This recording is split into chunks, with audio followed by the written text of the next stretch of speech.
किस्मत से तुम हमको मिले। Chapter number 4। 2 दिन बाद अभिमन्यु का ऑफिस। अभिमन्यु सुबह में मीटिंग में बिजी था। उसे लंच करने का भी वक्त नहीं मिला। अपने लैपटॉप में काम करते वक्त उसका फ़ोन बजा। उसने बिना नंबर देखे उठाया।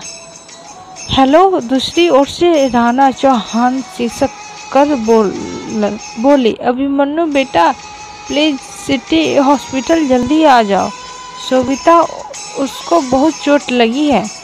अभिमन्यु अपनी सीट से खड़ा हो गया और पूछा, ये क्या कर रहे हो पापा?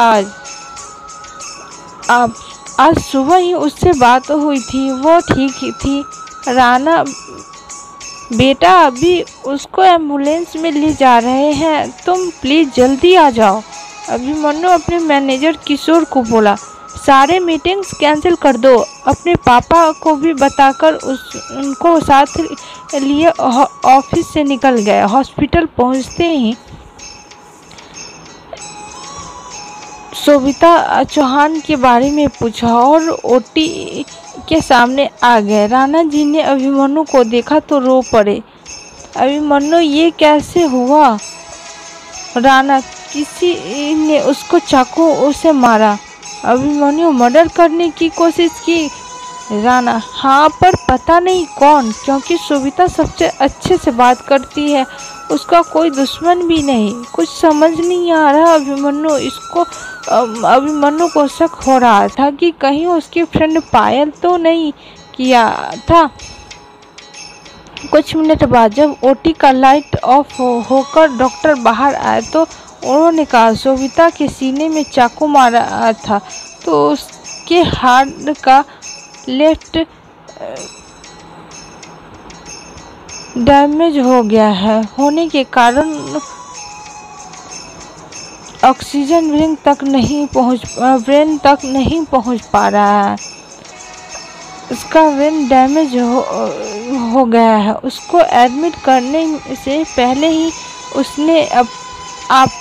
उसने दम तोड़ दिया था। I am sorry. ये सुनकर राणा फक कर रोने लग गया। राजीव जी ने उसे संभालने की कोशिश की पर राणा रोए जा रहे थे। शोभिता उनकी इकलौती बेटी थी पर अब वो भी नहीं रही।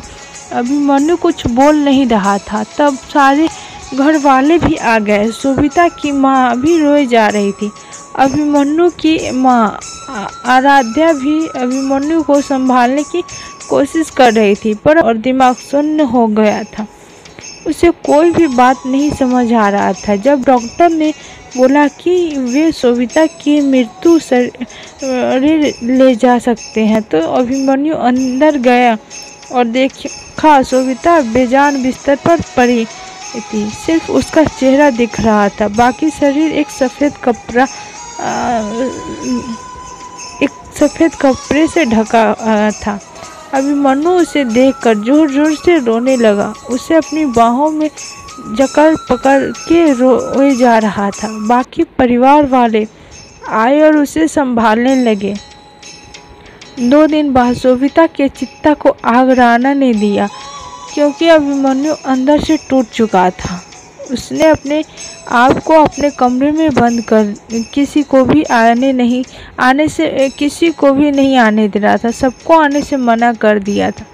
उसने शोभिता से एक वादा किया था, जिसने भी तुम्हारी ये हालत की शोभिता, मैं उससे जिंदगी भर जिंदा नहीं छोड़ूंगा, खत्म कर दूंगा उसे।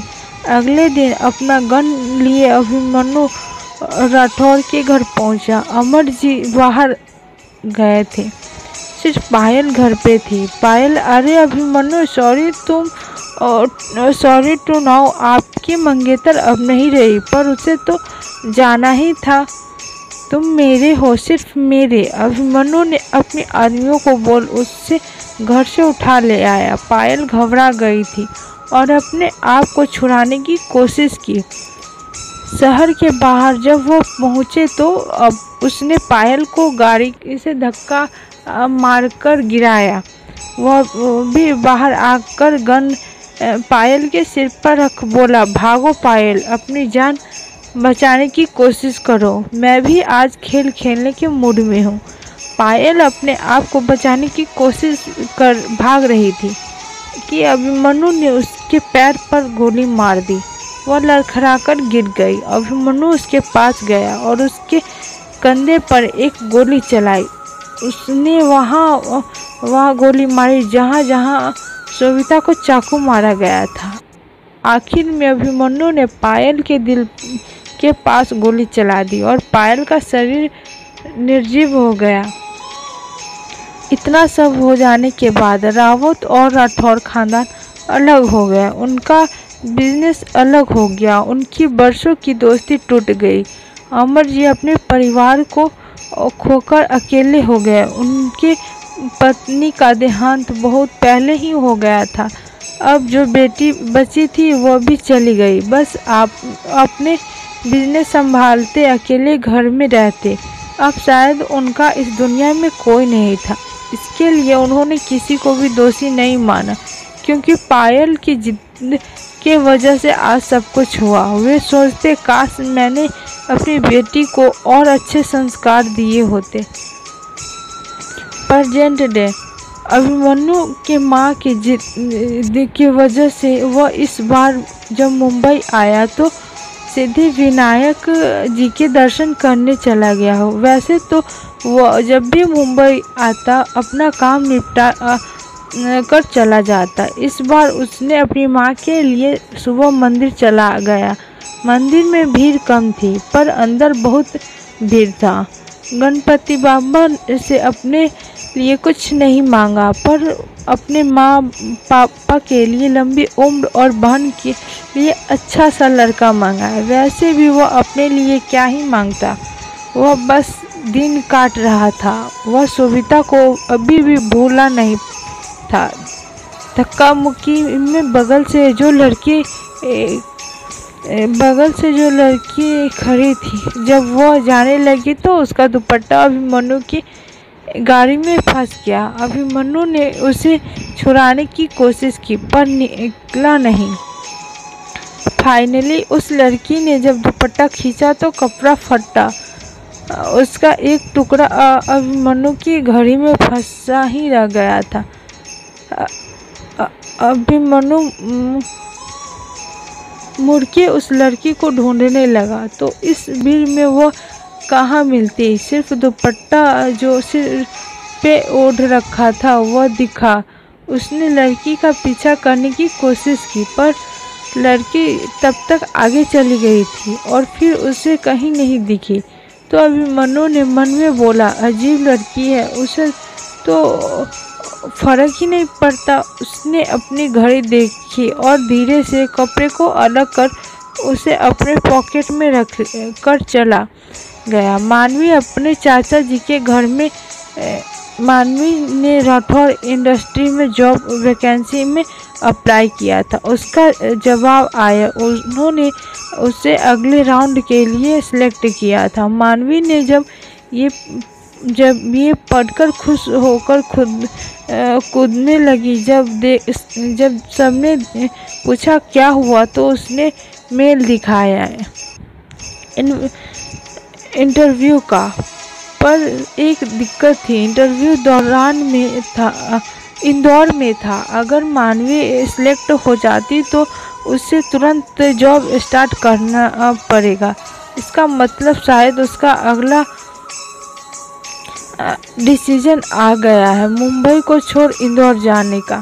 मानवी ने ये खबर अपने आई बाबा को बताया और उन्होंने कहा, जाओ इंटरव्यू दे आओ। अगर सिलेक्ट हुई तो वे खुद इंदौर आएंगे उससे मिलने। ये सुन मानवी बहुत खुश हुई और जल्दी से पैकिंग करना शुरू कर दिया। अगले दिन सुबह 6 बजे इंदौर जाने वाली ट्रेन CST से निकलने वाली थी। मानवी को स्टेशन छोड़ने सूरज जी और राधिका आई थी। उन्होंने गुड लक बोल अलविदा किया। उनके जाने के बाद मानवी अपने सीट पर बैठ आई बाबा से बात करने लगी। तभी सामने वाले सीट पर एक लड़का आकर बैठा। देखने में वह शरीफ लग रहा था और कपड़े भी साफ सुथरे थे। दोनों ने एक दूसरे को स्माइल दी और अपने अपने काम में बिजी हो गए। ट्रेन जब कल्याण स्टेशन पहुंचा तो बाकी के सीट पर एक परिवार बैठा, एक आदमी और एक औरत, दो बच्चे। बच्चों ने आते ही ऊपर वाले विरत ले ली और वहाँ खेलने लगे। नीचे वह आदमी और औरत बैठ मराठी में बातें करने लगे, क्योंकि मानवी के घर में भी मराठी में बातें करते थे। उसे अच्छे से समझ आ रहा था उनकी बातें, पर सामने वाला लड़का कंफ्यूज हो उन कपल्स को देख रहा था। मानवी को समझ आ गया कि उस लड़के को मराठी नहीं आती, तो मानवी ने फुसफुसाते हुए जो कपल बात कर रहे थे उनका ट्रांसलेट करने लगी। आदमी देख रहा हूँ मैं, जब भी हम तुम्हारे मायके आते हैं तुम्हारे घर वाले कोई ना कोई बहाना बना सारे मोहल्ले वालों को अपने घर बुलाते हैं और देर रात तक मुझे उन लोगों को एंटरटेन करना पड़ता है। तो औरत बोली, हेलो, मेरे घर वाले के बारे में ऐसा मत बोलो, वरना इस बार मैं मायके चली जाऊंगी और तुम देखते रहियो। इस बात पर आदमी डर गया और मिमियाते हुए बोला, अरे सोना बेबी, सॉरी, जाने दो। औरत मुंह टेढ़ा कर पूछी, वैसे पिछले हफ्ते वह पिंकी शर्मा आपसे क्या बोल रही थी? बड़े पास आके बात कर रही थी। आदमी बोला, उसने मेरा नंबर मांगा पर मैंने नहीं दिया। औरत उसे देखे जा रही थी कि वह इस बात को सच मानने के नहीं। फिर आदमी ने कसम दी, कसम से अगर लाइफ में आप हो तो किसी और की ज़रूरत नहीं हमें। ये बोल अपने बीवी का हाथ पकड़ लिया और गाना गाने लगा। ये सुन औरत शर्मा गई और दोनों बाकी का टाइम गाते गुनगुनाते गुजारे। मानवी के सामने बैठा लड़का भी मुस्कुरा रहा था। जब मानवी ने अपना इंट्रोडक्शन दिया तो लड़के ने भी अपना नाम बताया। Hello, my name is sir, मेरा नाम सार्थक है, इंदौर पहली बार जा रहा हूँ नौकरी ढूंढने। मानवी बोली, मैं भी इंदौर जॉब ढूंढने जा रही हूँ। सार्थक बोला, फिर तो मुझे लगता है हमें अच्छे फ्रेंड्स बन जाना चाहिए। मानवी मुस्कुराई, बिल्कुल, और ऐसे ही उनकी दोस्ती शुरू हो गई। आज के लिए इतना ही। आगे जानने के लिए सुनिए किस्मत से तुम हमको मिले, चैप्टर नंबर 5। तब तक के लिए जय हिंद, जय भारत, टेक केयर।